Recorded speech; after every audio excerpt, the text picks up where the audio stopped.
My name's Roy Wilsher. I'm one of His Majesty's Inspectors of Constabulary and Fire and Rescue Services.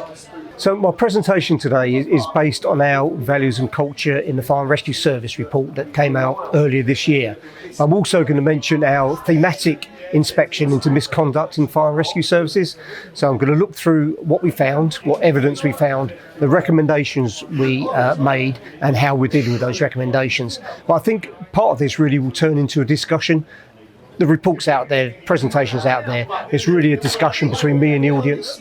So some of the key recommendations were about training people to deal with values and culture, having more representation, looking at the debarred list, so looking at vetting when people join, how you do open, transparent promotions, and one of the most important ones was a confidential line for people who are a bit worried about reporting through their line manager or reporting within the organisation. There's somewhere confidential they can go to report their concerns.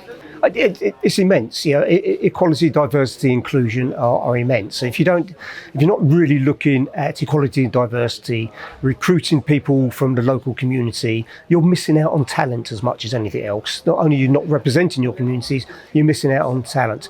But inclusion is particularly important. So we're thinking of inclusion in all its forms. We're all different.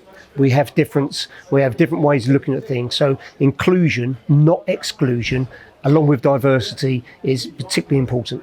I think AFSA is particularly important because it brings that voice. It brings a different voice. So if we talk about inclusion, we talk about diversity, we talk about equality, having a voice for people, an organisation that holds people like me to account as well, is very important. The report copy was sent to every service, so I know it's been available in every service, and lots of services have used it for a way of opening discussions on watches and with other teams, so that's great. But you'll always find it on the HMIC FRS website. So there's two ways, or probably three ways, we're following up on the recommendations from values and culture. One is a sort of transactional way. There were deadlines, so we expect every fire service, the Home Office, NFCC, others, Fire Standards Board we named, to update us on those deadlines. So we're keeping a tracker on how they're doing their recommendations. If we don't think they're doing well enough, we will follow that up.